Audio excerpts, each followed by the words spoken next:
pressure. In fact,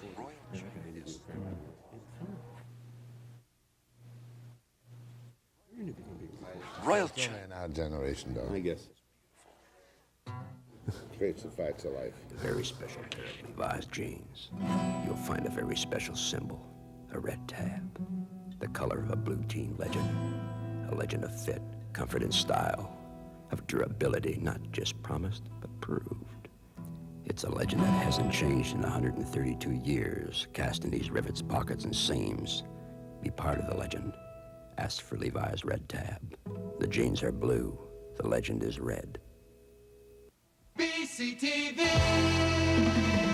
our best show.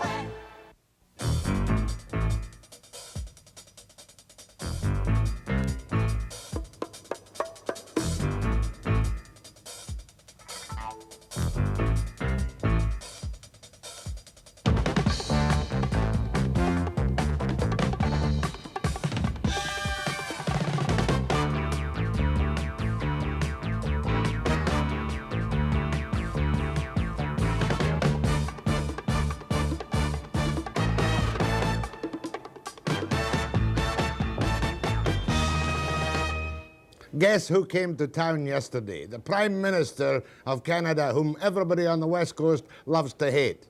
But no special salutes. He wasn't quite sure here, though, if he had any friends in town when he got off the plane last night. Welcome to BC, sir. Anybody here I know? Yes, sir. Preview, just missed the preview by 5 minutes, sir. Are you here to sell yeah, the Asian Pacific Foundation, sir? Is that what you're going to sell the businessmen tonight? We've been given a... Sir now? Oh, in yes. British Columbia? That's right. Oh, it's a great idea. The national press is here. Oh, came out to the paper. Any federal dollars for it? We're going to study it. At the risk of being, rude, sir, are you planning to visit I knew Penticton? it would happen. Penticton. I love the people of Penticton. Don't ask me about the next neighborhood, though. About Revelstoke. The next neighbourhood, in fact, was not Revelstoke, but the town of BC, which the Prime Minister quaintly calls Salmon Arms. However, he's in Vancouver right now, and he's in town to distribute some federal piola, which arose out of considerable confusion and argue-bargue between the City of Vancouver, the provincial government, and the federal government. The federal government finally stepped in, and there he is, putting his rose in his lapel. And this morning he's going to unveil the $135 million project on Pier BC, which is going to be, remember it used to be Gracie's Slipper.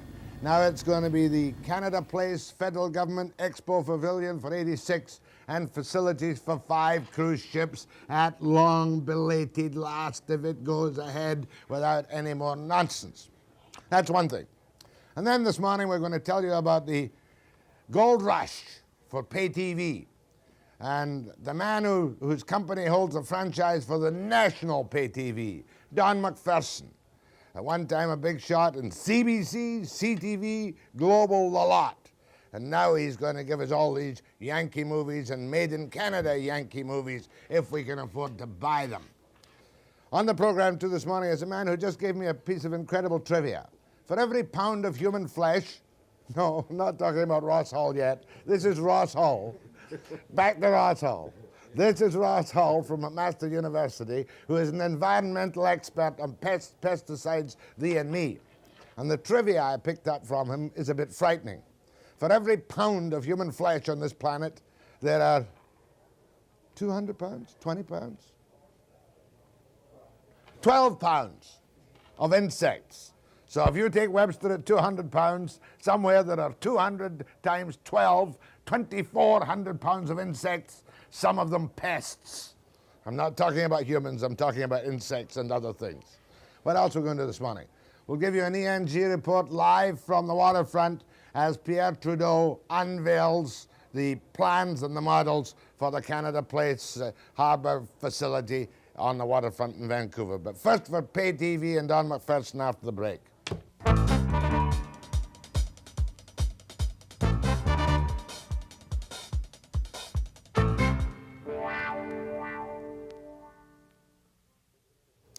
Don MacPherson is president of First Choice Canadian Communications, First Choice Pay TV.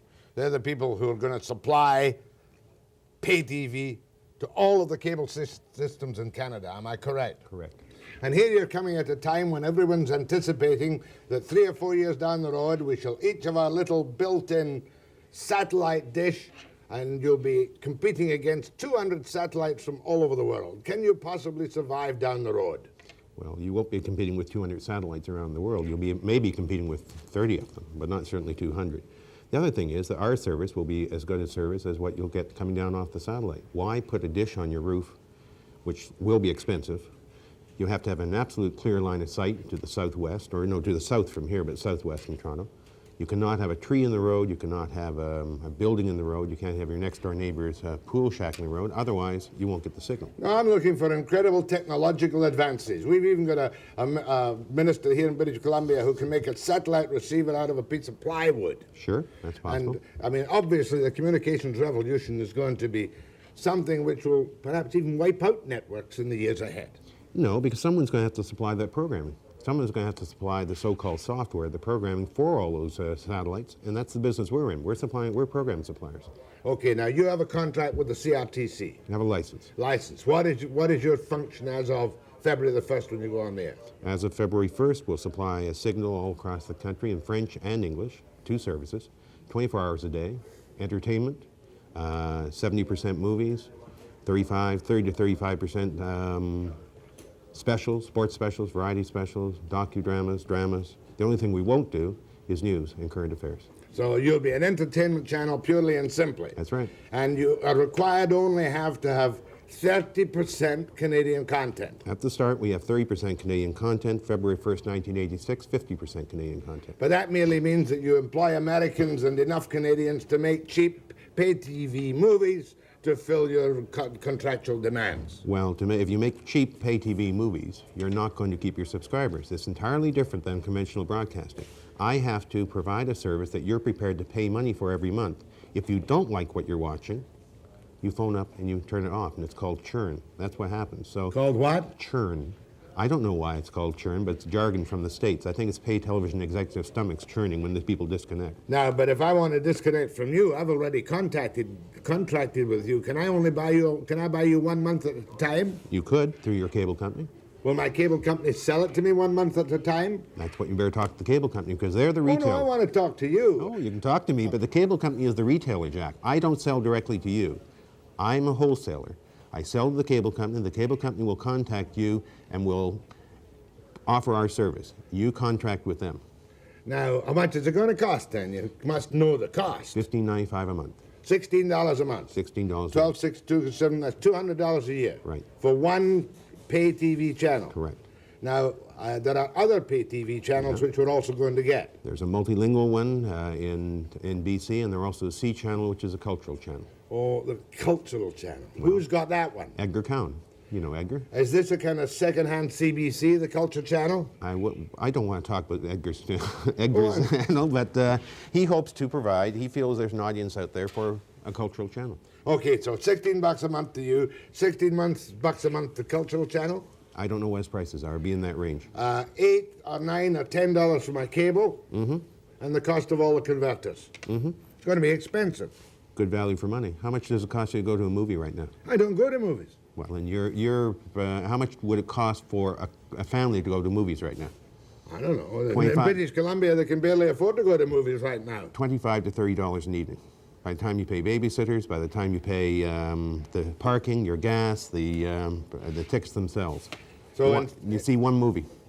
See one movie for that. I'm far better just to sit at home and get glassy-eyed, watching old black and white Reagan movies, watching all the old American garbage, watching God Save Us All Canadian movies. What's wrong with some of the Canadian movies? Name me a Canadian movie that anybody's seen. Porky's? Is that the dirty picture? No. Quest for Fire? No, never heard of it. Atlantic City? Nominated for an Academy Award? Never heard of it. You don't go to enough movies, Jack. That's the problem. No, it's worse than that.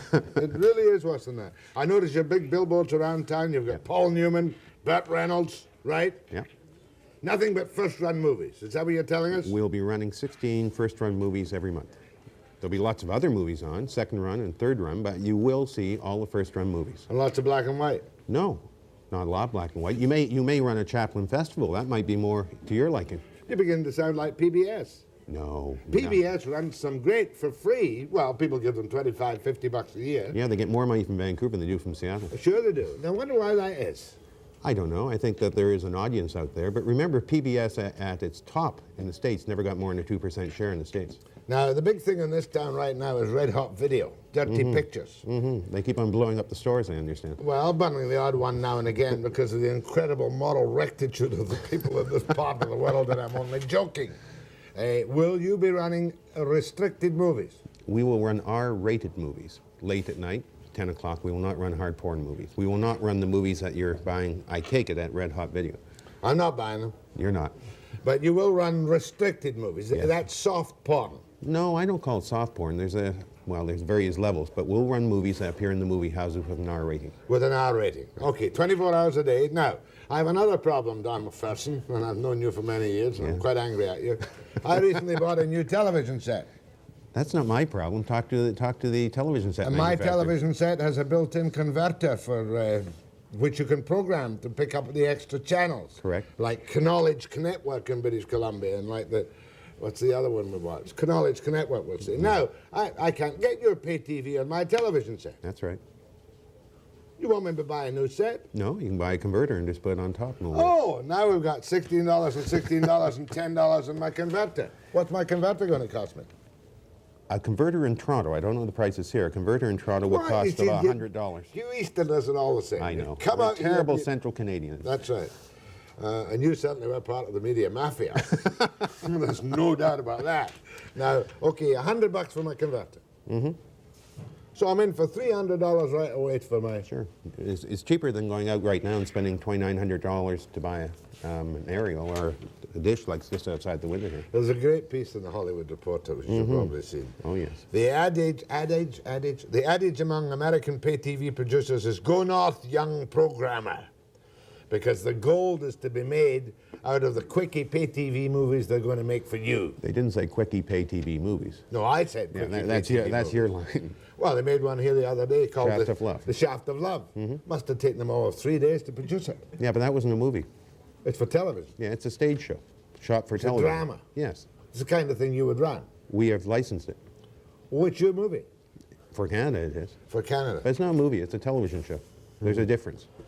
There's another quote I must get to you here. What are the point system to make things Canadian content? CRTC have a point system, and a producer who wants to sell or license a program to us has to get a CRTC number, or under the capital cost allowance, where you have to have so many points for director, performer, writer, etc. So if I've an American director, I lose 3 points. Something like that. Yeah. If I have an American star, I lose a couple of points. Something like that, or you have a Canadian director, you gain a couple of points. Gain a couple of points. Well, all the Canadian directors in the States, you can bring them back Oh, anyway. sure for you this, can. can't you? We've been exporting talent for the last 30 years. Now, with all these millions you're going to make, what are your obligations to help Canadian culture and production? And you'll tell me that, Don MacPherson, of First Choice, after the break.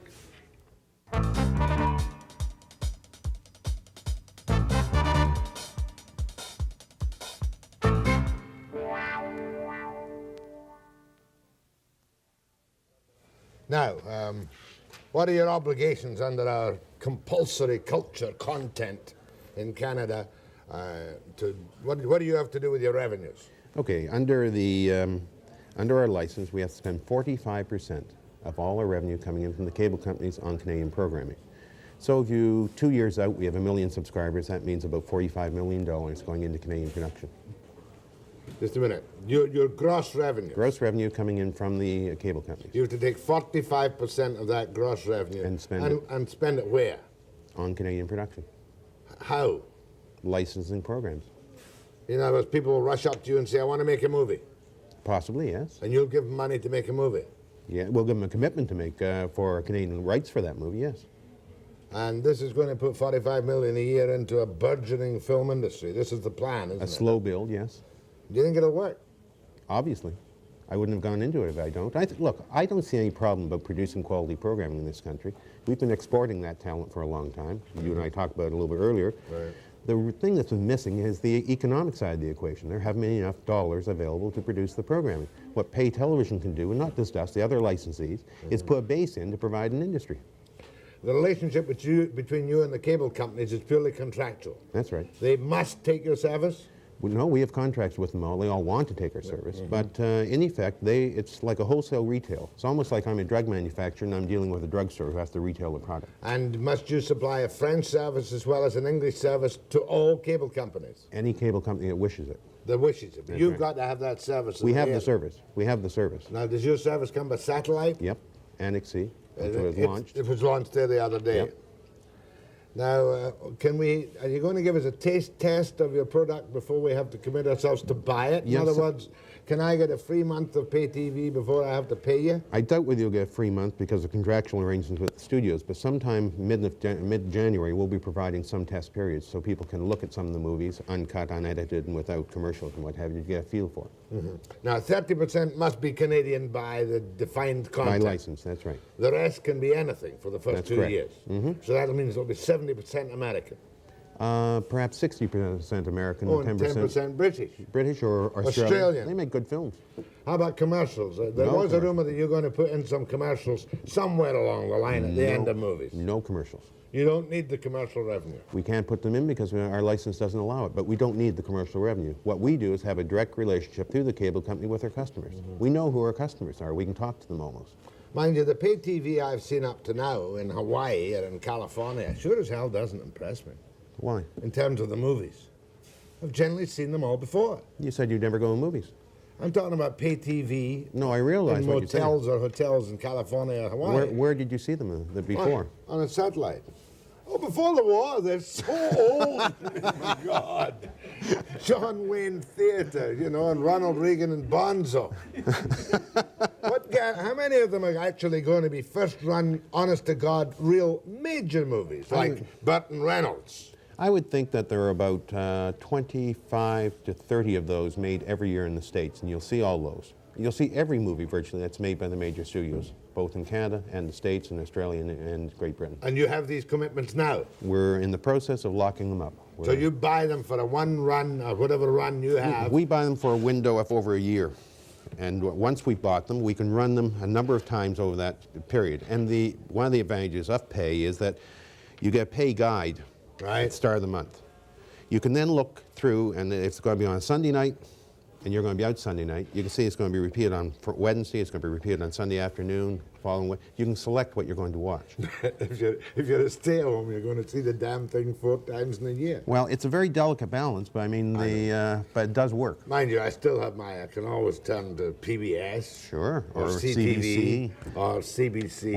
Or CKVU. Yeah, or the American channels. Exactly. I'm sorry you mentioned the other stations, but fortunately, I had no breakfast this morning, so I wasn't in danger of throwing up. But it's all run by friends of ours, too. Maybe friends of yours, but not friends of mine. I'm a BC TV guy to the core. I'm not so sure that I'll keep that keen about CTV. I don't know. Something I don't like about this. I feel I've been so brainwashed by the media and people like you over the years that I feel this is a denigration of an opportunity to give Canadians the programming they should have, not the programming they want. Well, isn't that the mandate of a public broadcasting system? Oh, I suppose so. So you're starting on February the 1st? February 1st and go on forever. Go on forever? It never comes off. Yeah, but the electronic developments will take over from me one day. Sure, but we'll be in the program software business. What do you think of this fellow MacPherson? You going to buy his pay TV? $16 a month? Extra for a converter. An ordinary converter on a normal set now will pick it up, will it? Yep, they'll just put a little device on to decode and Much unfragment will signal. that cost? Nothing. Oh, you're all scrambled. Yeah. Oh, yes. So So if I'm- scramble coming in. I mean, otherwise, everyone can watch it. Yeah, can you buy black market de-scramblers to I pick it don't up know. yourself? I guess, you might be able to. Okay, Don MacPherson, I want you to talk to Don MacPherson about pay TV. You know more about movies than I do, and about pay TV after the break.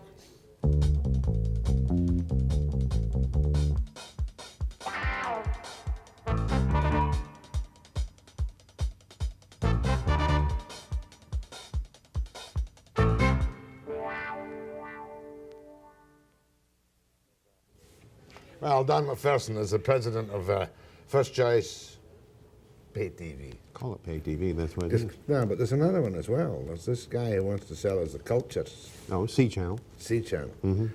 He won't sell 2 bits worth of them. Well, I mean, he- not out here. We're all just Well, you all, rednecks on the West Coast. no, you all watch PBS. Yeah, well, if we want to see something different, we'll watch PBS. Yeah. Now, where am I going? Go ahead to Don MacPherson. Yes, Jack, I feel somewhat the way you do. Hello? Yes.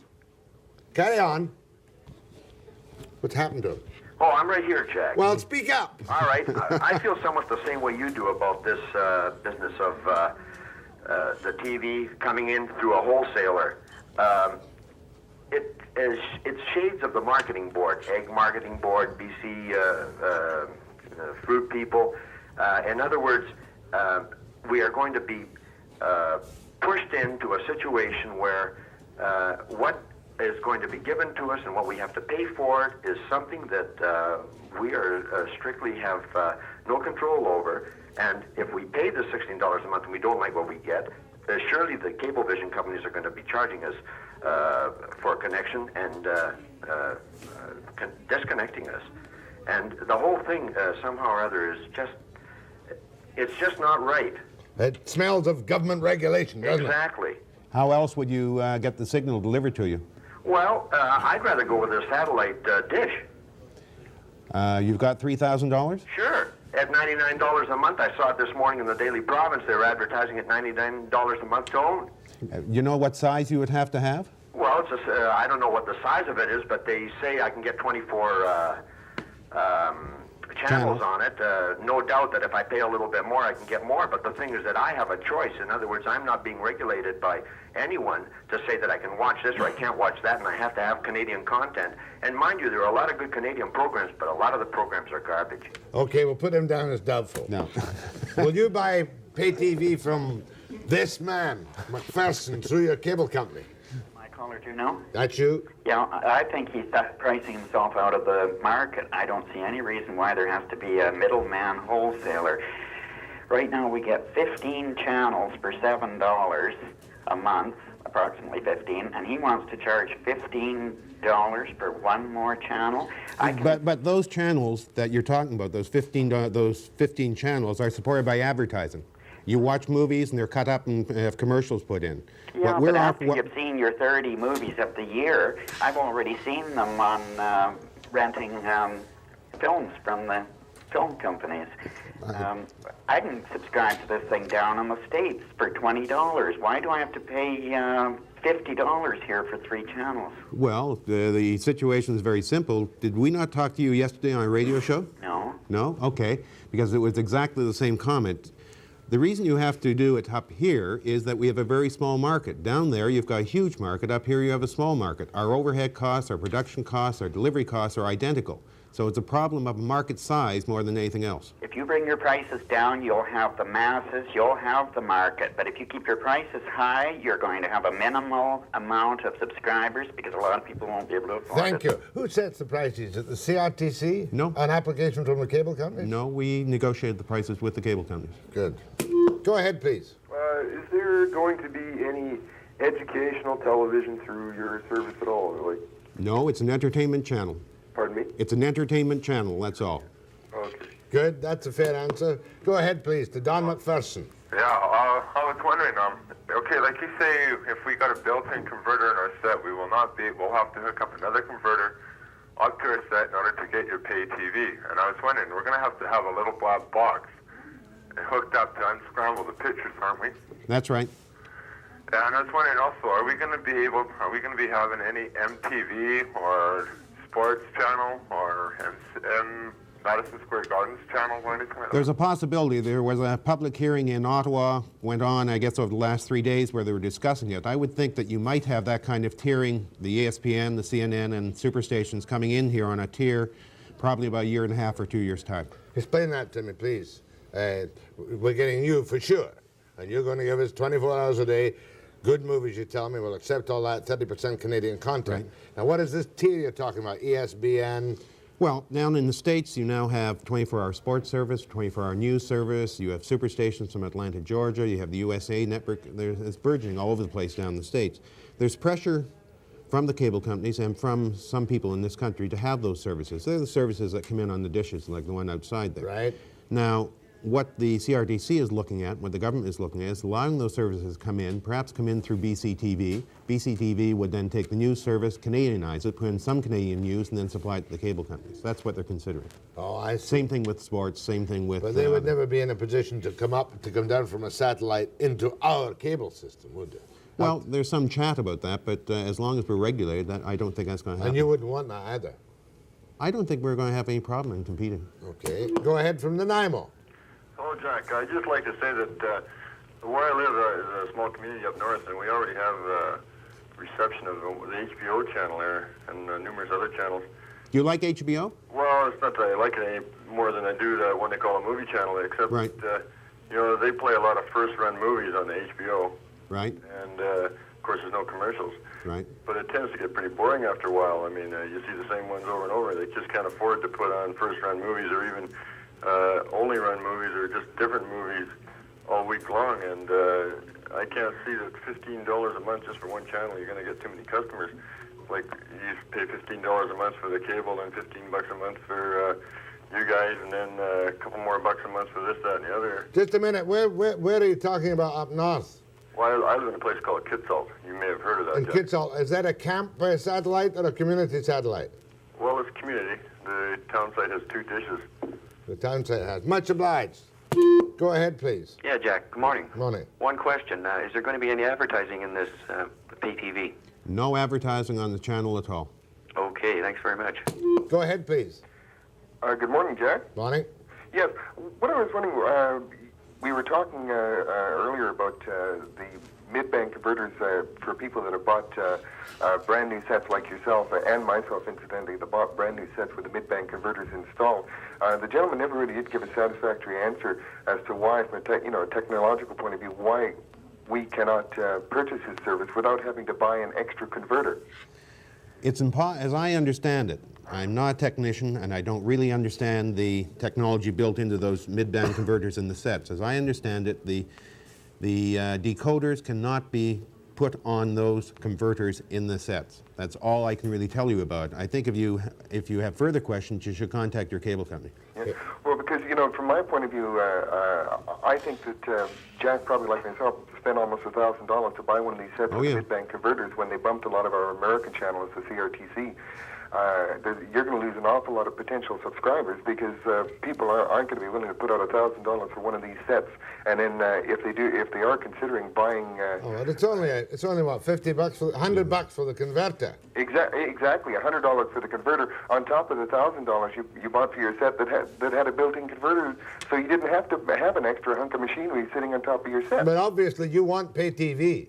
Well, I would be considering it, but the point of view is I'm not going to pay $16 to this man, another $7. I get the message. Go ahead, please. Yeah, good morning, Jack. Morning. I'd like to ask your guest if he thinks that the cost of a satellite dish is going to stay around $3,000.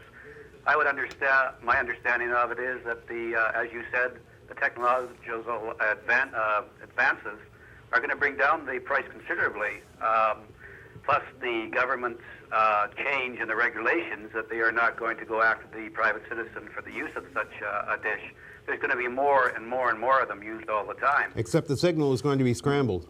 Once the signal's scrambled, you won't be able to get the signal. Well, I understand that the signal that is going to be given out by the satellite is going to be picked up by these dishes because they're in use right now.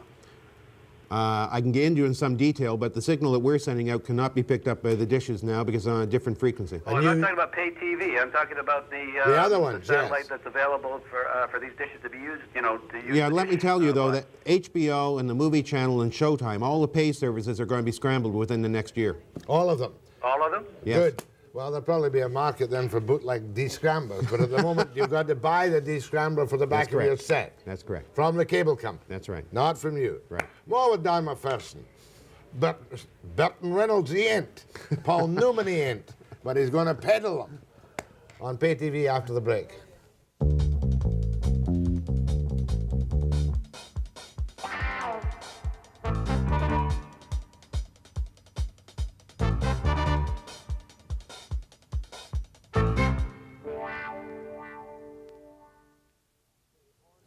February 1983 is the on date for the movies of first choice TV to come down. If you want to pay your $16 a month and you convert the costs to television sets here. Don MacPherson is the president thereof. Go ahead from Victoria. Mr. Webster, may I ask your guest a question, please? Please. I presently have cable TV, and I receive as many stations as I want, and particularly from the CBC. Now, there was a suggestion from the federal government through Mr. Fox that if you had cable, you would have to take your new pay TV. Is this a fact? Not true. Not true. It's a discretionary service. We have to sell it to you. If you don't want it, you don't have to take it. Okay, thank you very much. But just a minute. I can remember the same kind of rumble as the caller. There was some kind of rumble. Maybe Fox opened his Well, mouth too wide one if day. Fox said that, it's wrong, because it is a discretionary service. If you decide you want it, you pay for it. If you decide you don't want it, you pull it out. There's absolutely no doubt about that. They couldn't force it on anyway and force you to pay for something charge you to pay you something you didn't don't want. No, that would be stupid, even for the Liberals. Go ahead, please. Hello? Yes. I was always under the impression that the airwaves were free, and I wonder what right anyone has to tie them up. I think the satellite disc is the way to go, and there's no way I'm going to pay $16 a month for pay TV. Just one question. Who pays the producers of the programs? Well, that's for you to figure out. But someone has to pay for it.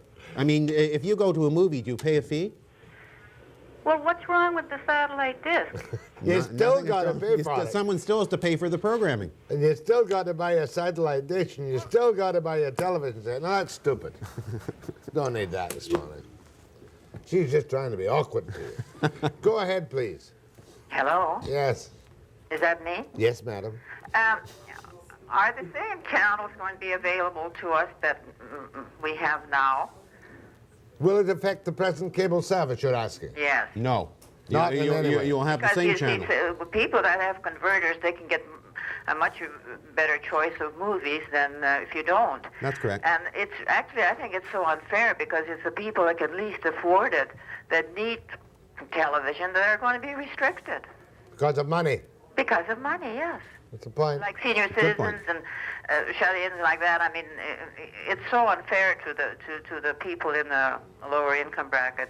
Yeah, them as has gets, love. Go ahead, please. Hello. Yep. You described this channel as a entertainment channel, and there should be 30% of Canadian content. Where are you going to get your 30% from, or where are you buying Canadian programming from to make it saleable to the Canadian people? You don't think Canadians can produce saleable programming? Oh, of course they do, because I'm one that can produce it, but how would I get it to you if necessary? You contact my offices in Toronto and give us a proposal. If we like it, we'll license it. Very good. Thank you very much. Thank you very much. He wants to make you a movie. Sure. Go ahead, please. Yes, Jack. Two things. What the caller had said just a few minutes ago. He said on the cable news just last night that the CRTC is thinking about making it mandatory pay TV to subsidize Canadian content. And another part was also they mentioned was they were given the information about the three type of pay TV things that were available. And one of them was called the Super Channel. Now, this gentleman here just said that this channel wouldn't be available in Canada for over a year. And yet, when I called up the cable to get it connected... Let me explain. Super Channel is the name of a regional licensee in Alberta and Ontario. That's right, yeah. But it is not licensed to operate in the province of BC. I know, and they're going to be carrying these sports programs that this gentleman was asking you about, and these other movies No, as they're well. not. Apparently we're being treated as second-class No, they're citizens not. again here in BC. No, they're We're not. given another one instead. Excuse me, no, they're not. We'll be carrying sports, they'll be carrying sports, we'll be carrying movies, they'll be carrying movies. We compete with them. Well, what channel will be getting these sports programs on? What sports? They're not going to carry ESPN. They're not carrying 24-hour sports. They're an entertainment channel, exactly the same way as we are in our direct competition in those provinces. But they'll have First Choice. They also have the Super Channel, and they have the C Channel. All right, let me explain now. We get World View, which is a multicultural channel. Hold on.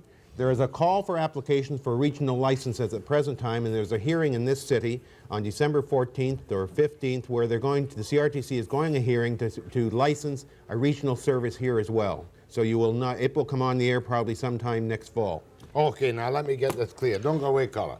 You have the national pay TV That's correct. franchise, a license, we'll call that. Right.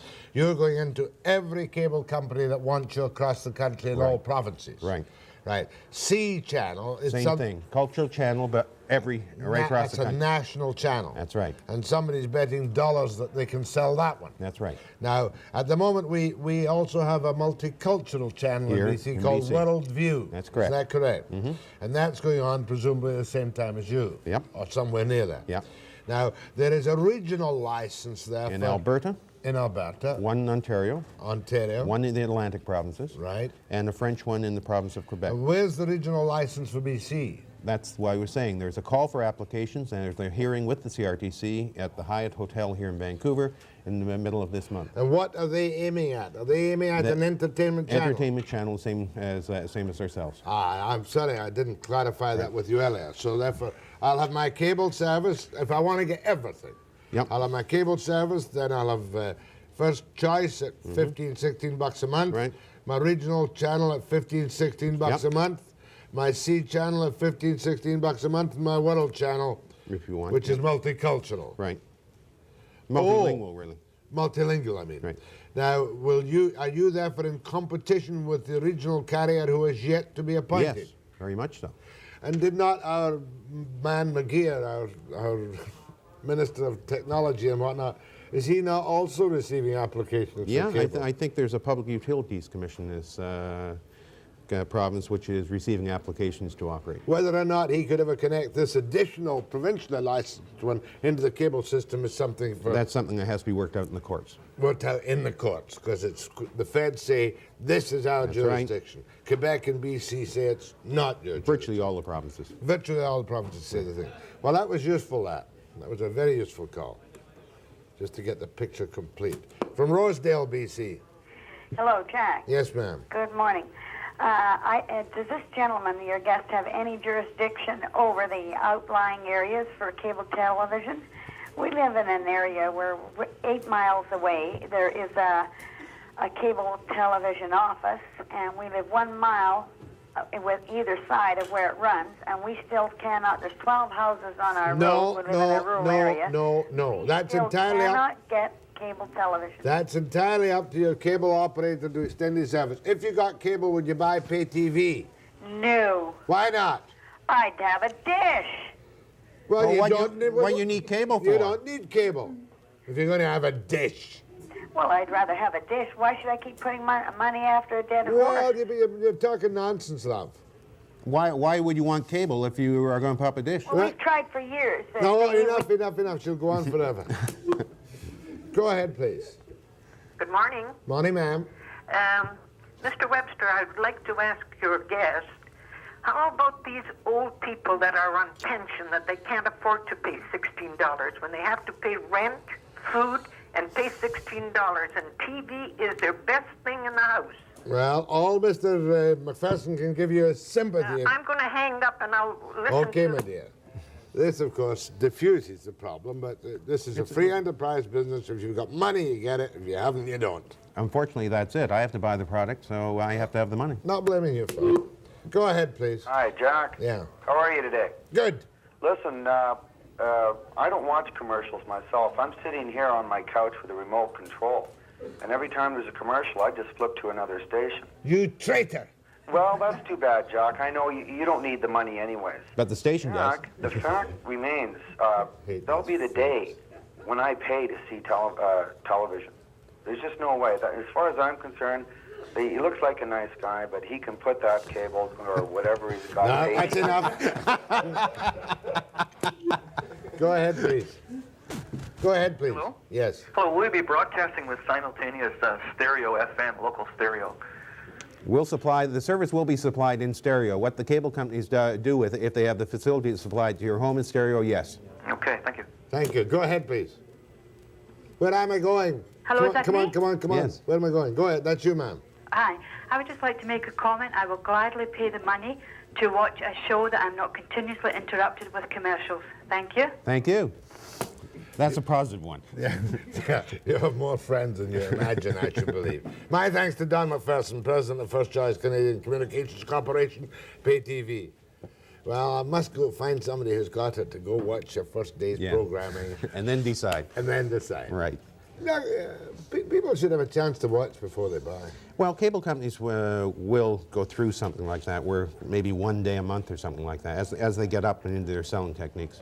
Thanks, Don. You're Best welcome. of luck. Thank you. Going to be back with an instant report on Pierre Trudeau's appearance in downtown Vancouver to give us the great news about Pier BC Canada Expo 86. Steve will be along with that after the break.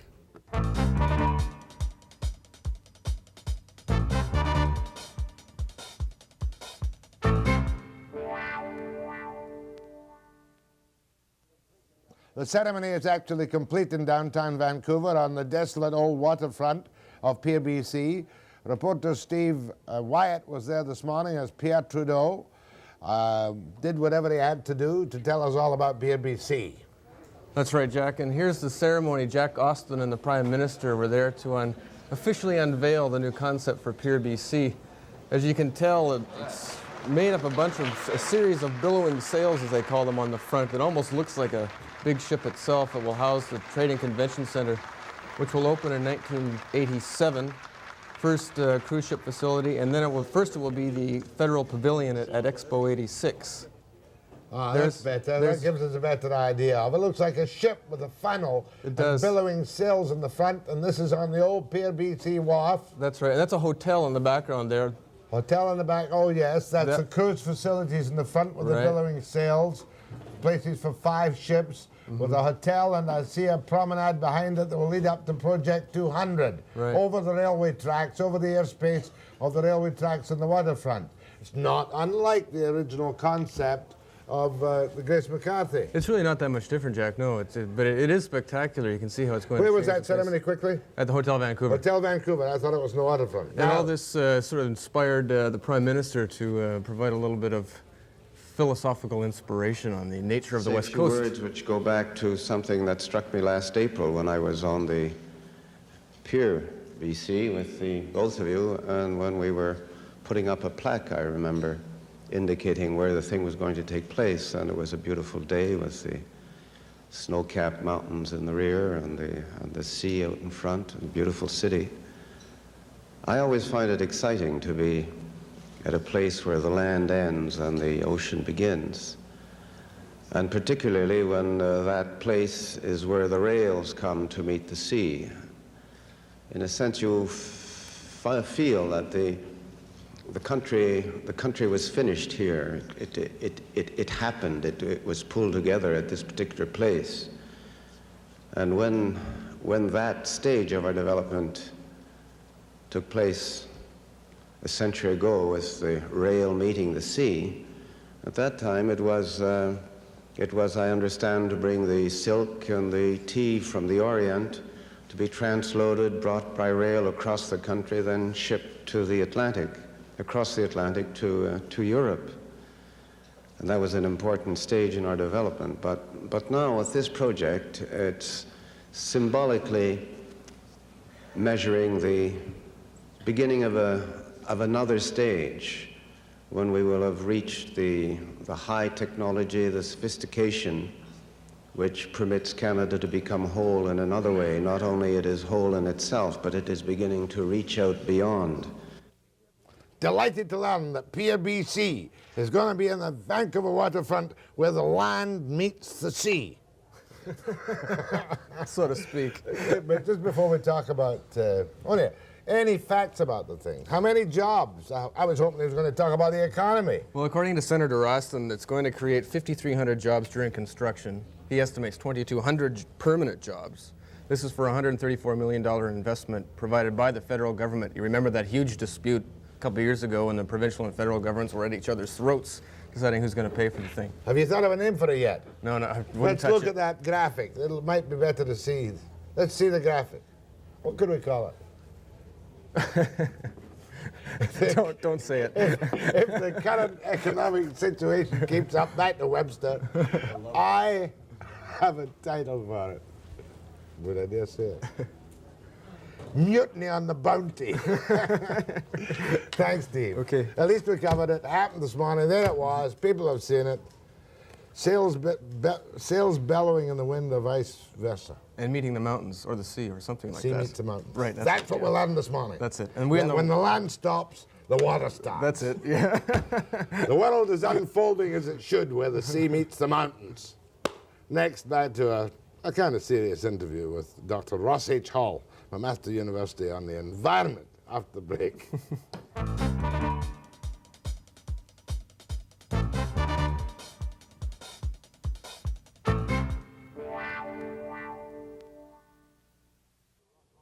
Dr. Ross Hall is a professor in biochemistry at McMaster University, and he's at a conference at Simon Fraser University on the environment and pesticides, particularly pesticides. That's correct, yes. Where does Canada stand in its own control and testing of pesticides? Well, we're sort of the tag end of the world system because we don't have a pesticide industry as such here in Canada. All the pesticides are developed in other countries, United States, Switzerland, Holland.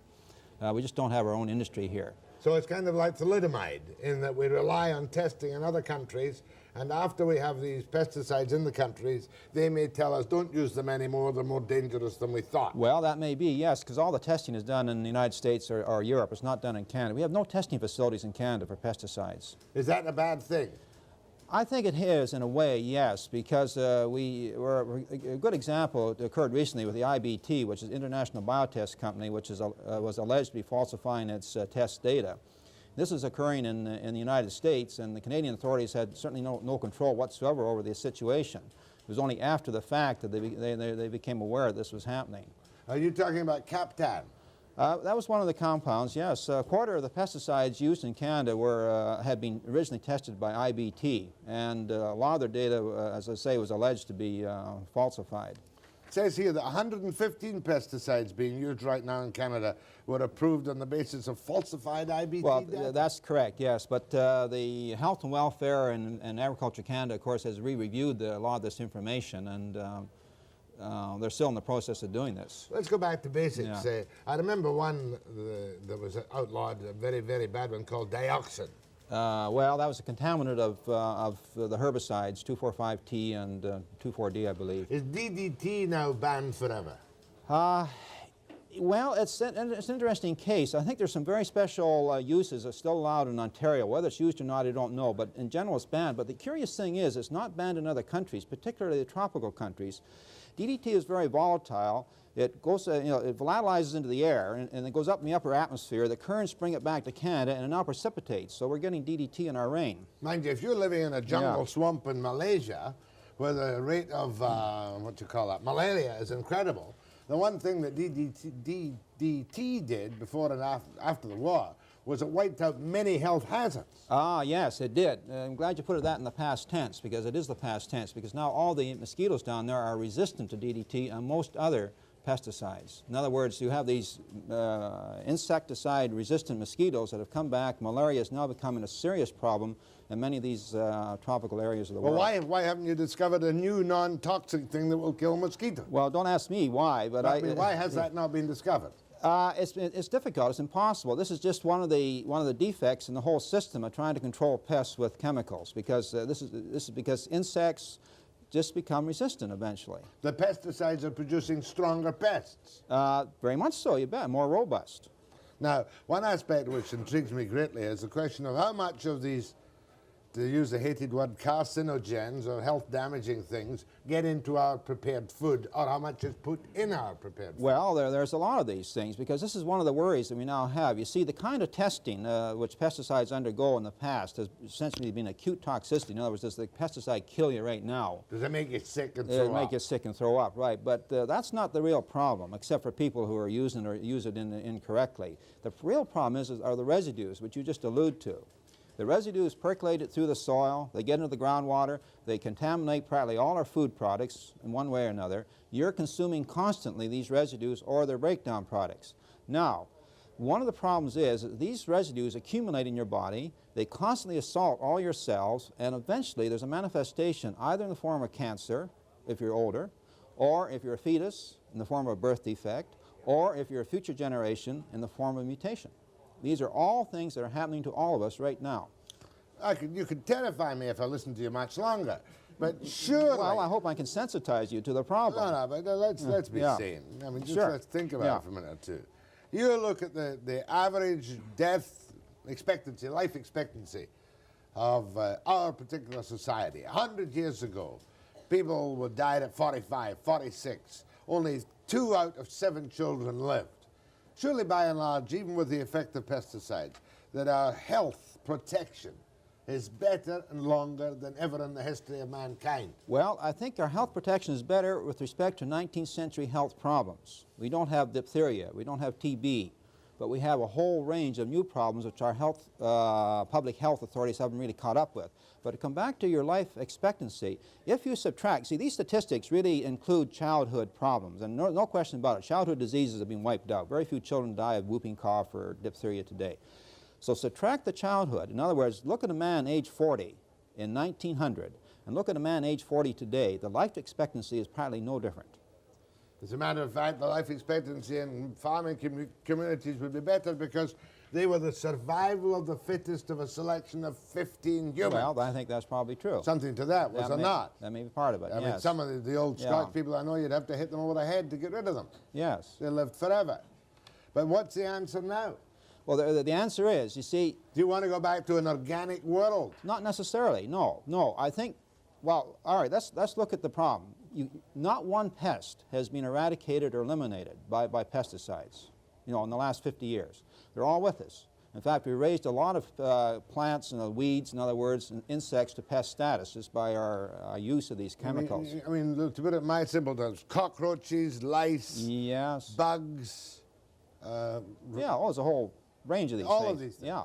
Now, the thing is this, is that we haven't been able to get rid of pests. We will not be able to get rid of pests. We've got to learn to live with them in harmony of some sort or other. We have to coexist, if you want to put it. We may not like it, but it's a reality. We have to face reality. We have to design new approaches to this. We just cannot go about just bludgeoning these poor, these insects because it's not working. No, they're outwitting us biologically. Are there any answers?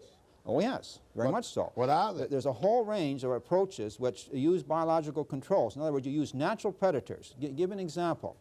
An insect virus is specific for an insect. It's absolutely specific for an insect. It won't affect you, it won't affect me, it won't affect a cow. But it will affect an insect. If you can, this has been done in the Canadian Forestry Service. They have isolated insects, viruses. They purify them. They can be sprayed out in the forest area, and they will attack a specific insect pest. There's a biological control that's absolutely specific. Has been done. It's been done in field trials. It's not approved by Health and Welfare in Canada as because we have an annual panic every year in Nova Scotia, New Brunswick, and British Columbia. The aphids or whatever are eating trees. And so the government decides to spray, the protest groups come up, and the government backs off the spray. Yes. And then the next year, the aphids disappear. Sure. Well, that's part, because every pest has a predator or many predators. And the objective is merely to reestablish that predator-pest relationship. But unfortunately, our government policies, our industrial policies, sort of are against the implication of these kind of controls. Next, I'm going to ask Dr. Ross Hall, biochemist, I'm talking about pesticides, if you can avoid it, or if you're bound to eat all these dreadful things because of the, what do you call that, food chain, and the use of pesticides. After the break.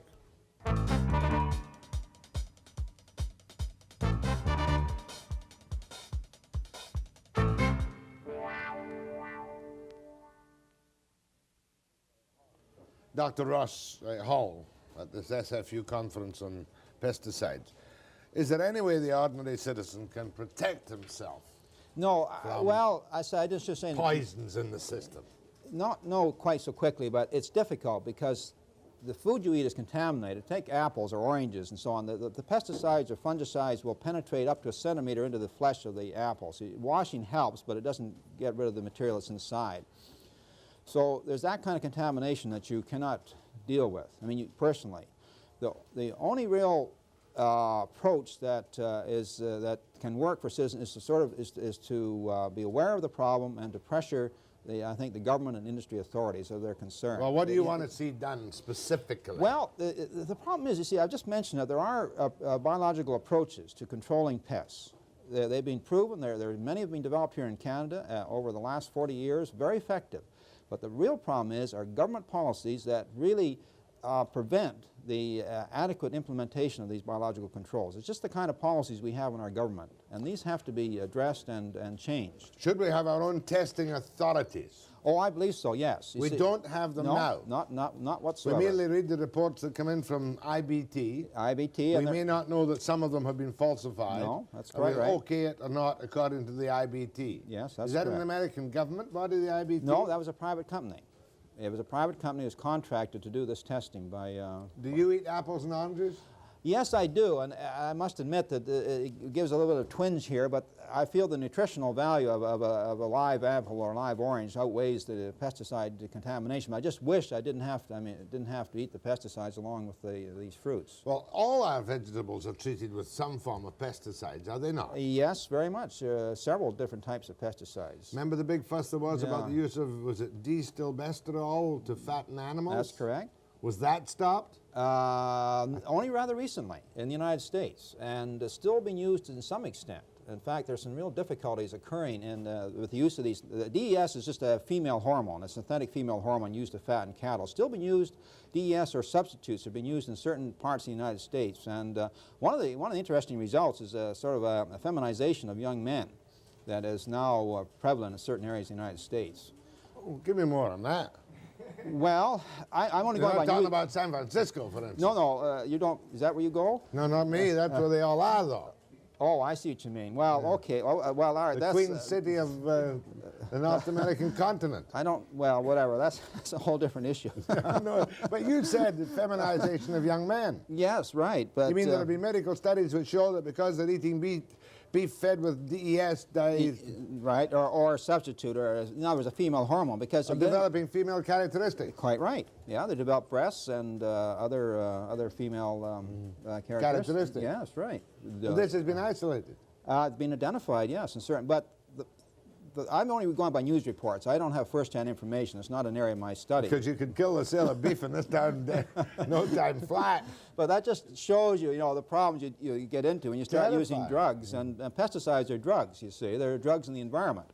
So we need more money spent on discovering biological opponents. And we need public policies in the federal government and the provincial governments and in the industries that are sort of conducive to the implementation of these biological controls, because they are effective, you see. We don't have to put up with these chemical poisons. Well, butter is chemically treated, I'm sure, and preserved. Well, Milk is chemically treated I don't and know preserved. how it's done here, but there may be some chemicals there. And of course, because the cow is eating chemical contaminated food, pesticide residues in the food. The lands are sprayed everywhere. Yes. I didn't know that things were quite as bad. I thought we were a much healthier nation than we were 25 years ago. Well, it depends how you define health. I think it's certainly true we don't have the same level of infectious disease, but we do have fairly high incidence of degenerative disease. Any calls for Dr. Hall? Go ahead to Dr. Hall. Hi there. Hi. I've got a lot of questions for this fella. He's quite an interesting man. I don't really like eating apples anyways, but I don't believe that pesticides can penetrate an apple a centimeter. Well, the actual chemical... Are you sure about that? Yeah, well, it's the fungicides that are applied to the apples after they're picked. Listen, will these, what do you use, DDT? Is that what they're using right now? No, DDT is not used. These are special chemicals. They're added to the apples afterwards to prevent molds from developing during the shipment of the apples. You mean after they're picked? That's correct, after they're picked. Will these, whatever that you use, will they accumulate in your system? They may, if they happen to be. I don't know. There are a variety of these substances that are used, and I can't be sure just which one you're referring to. But some of the residues Let's just ask a simple question: will they accumulate in your system and build up like strychnine never leaves your body? Well, if they're fat soluble, they certainly will. They will accumulate in your body fat, and this is one of the problems for young women because let's take the life of a young girl from the age of, time she's born. She'll be accumulating these things in her body fat until she's, say, 20 years old, or young lady, married, has children. The pesticide residues and other chemical residues will now flood into the fetus. If she's breastfeeding, because the breast glands are not a filter, these pesticide residues just move right through the breast glands into the milk, so the poor child is getting a really good dose. Okay, another thing too. When it rains, these pesticides are going down into the ground with the water, right? That's correct, yes. Now, can these plants absorb these pesticides through the plant material?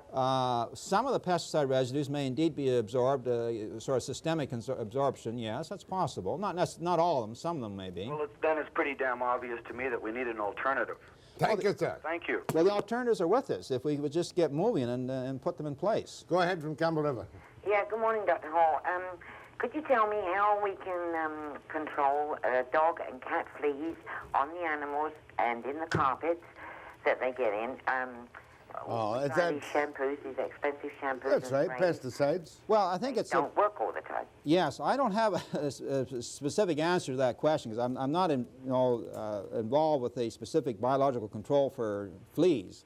Outside of cleanliness is all I can suggest. No, the point is, I'm an expert in this, on dog fleas.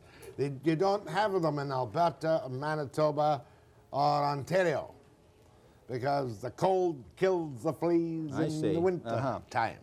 There is a massive outbreak of them in the warmer, more salubrious parts of our great nation. Go ahead, please. Hello? Yes. That's you. Yes, I lived in Ladner about 7 years ago, and there were some ducks died from swimming on water where pesticide was put on turnips. And as you know, turnips grow above the ground, the part we eat. And these ducks were swimming on the water and died from the pesticides, and the Fish and Wildlife were checking into it. And if it's put on that strong, I think some of these people who put the pesticides on should be regulated or reported or taken out of business. There is one other contaminant that I use professionally. I'm a painter, and it's a toluene-based paint. And the waste product from this has to be trucked to Oregon and dumped there. Why can't the government bring in regulations to say that these paints or industrial contaminants should be neutralized, be able to be neutralized before they're disposed of? Well, you're getting to a waste disposal problem. I don't know what the situation here is in the lower mainland, but apparently there's not a waste disposal operation. I'd also question why you use these toluene-based paints. Are there not alternatives? Well, that's all the companies give you to use in your job. You have any choice. Well, that's, I say there seems to me there should be an alternative solvent that's less hazardous. That's a different subject. That's a different subject. Dr. Hall, I enjoyed your visit here this morning. You eat apples. Yes, I do. You don't recommend we take an eighth of an inch off around the outside? No, I don't think so. No, I think... that's a legitimate hazard of today's life. I wish you well. It's an unfortunate hazard, yes. I wish you well in your work with the Canadian Environmental Council, and I hope you and the likes, you come up with the biological alternatives without all these evil things being used on our food. Well, thank you. Thanks to Dr. Hall. Next, Webster, after the break.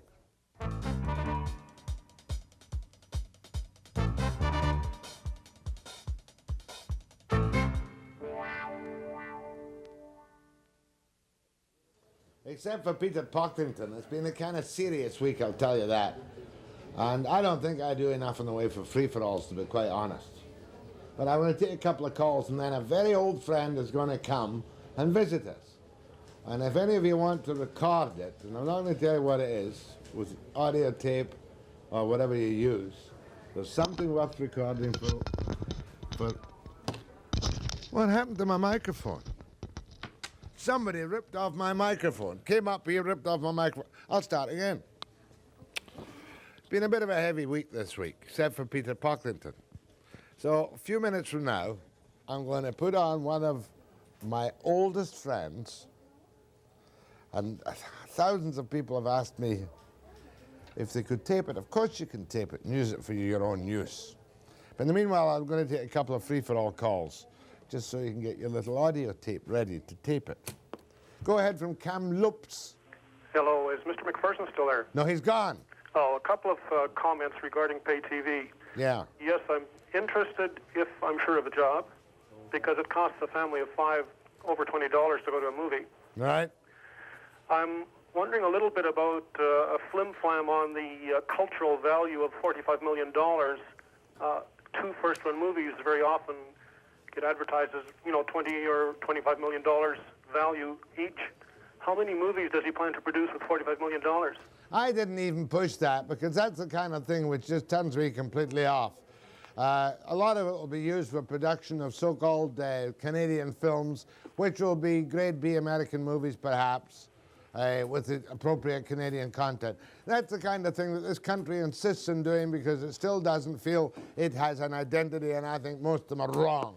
Williams Lake, go ahead, please. Oh, hello. I was just calling about the man you had on about DES and pesticide. Yes, yes. Oh, I was thinking that you should get more people on like that and tell the people about all the bad things that are happening. I tell people about enough bad things that are happening now, and I'm just trying to have a little laugh this Friday morning before the weekend and give you Okay, well, the laughs are good, but it's good to let people know about all this kind of stuff. Some weeks I go home after a week of disaster on this program and I think, life isn't worth living. No, I'm only well, joking. thanks a lot for... You gotta have a laugh now and again. Now, a very old friend of mine walked electronically into the studio the other day, and she will be here 5 seconds from now.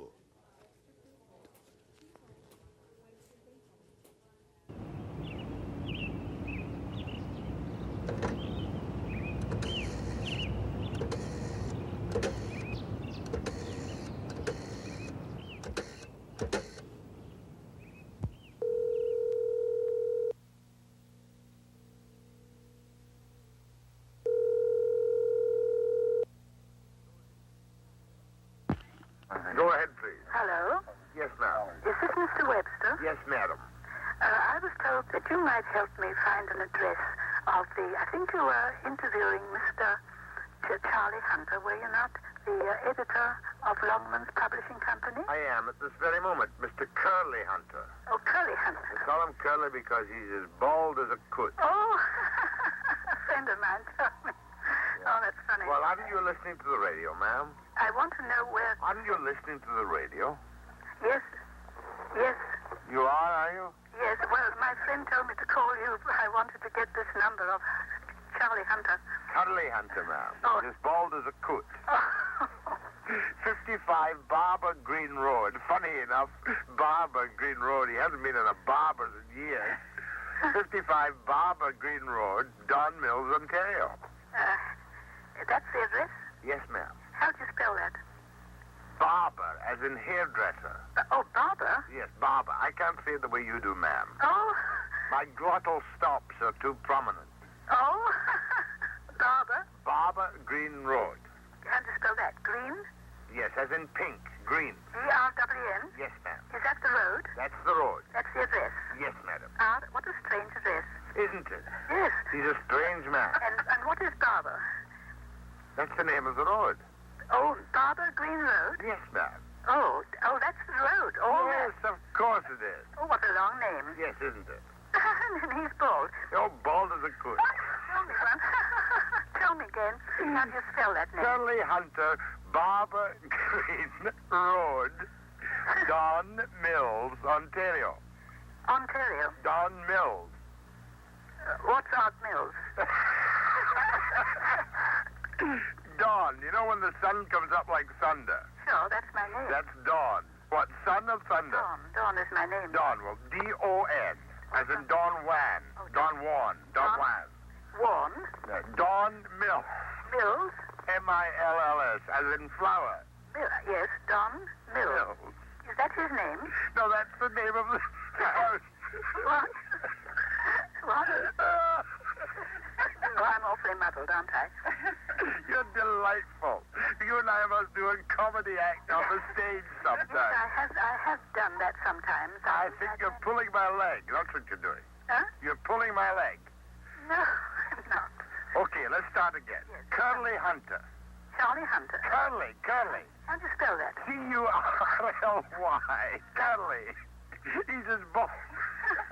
I don't think I'm able to get that. Curly Hunter.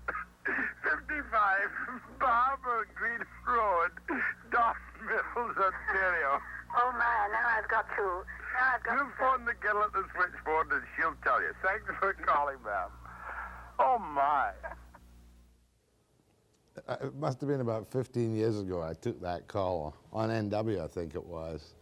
And last year we recreated it with one of our geniuses here, forget who did it, as a cartoon. But this was Bob York. And I just felt wasn't Bob York, who was it? Can't remember, doesn't matter. You'll get the credits next week for it. But it's one of those things that I can listen to again and everywhere I go, having done what I think is a serious career in broadcasting. The only thing that people ever ask me about is to play again Barbara Green Road. How much time to go? Kathy Dennison was that did it. It was Kathy Dennison that did it, plus the editors and whatnot. And that was a terrific job of salvaging a very funny moment in my own personal and public history. Thank you very much. I shall be back with you at 55 Barbara Green Road after the break.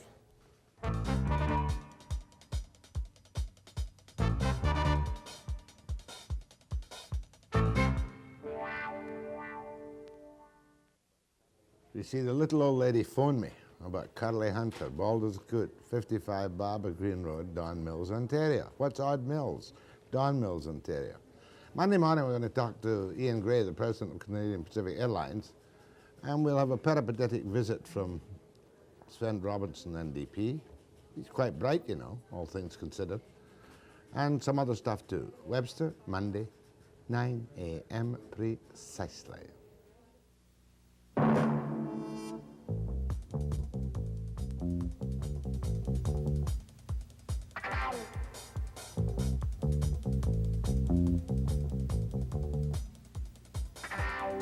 When did you last leave your body on a nocturnal flight?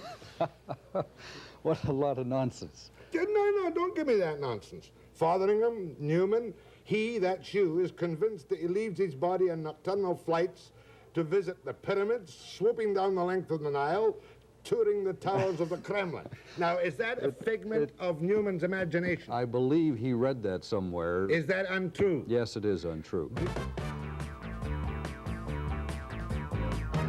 Pourquoi voulez-vous être le Premier Ministre du Canada? Not yet.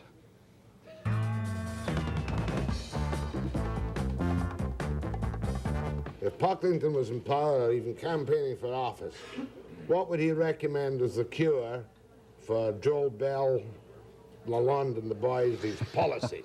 Eh? I would kick them so far out of Ottawa that maybe they'd end up on the prairies working for a living.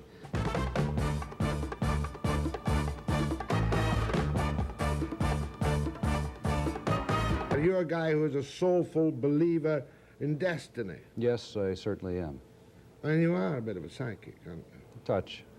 And you do leave your body and fly down the No, I don't.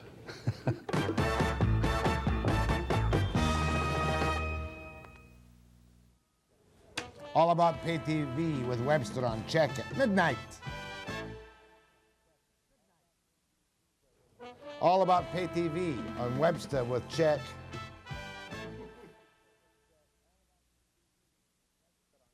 All About Pay TV with Webster on Check at midnight.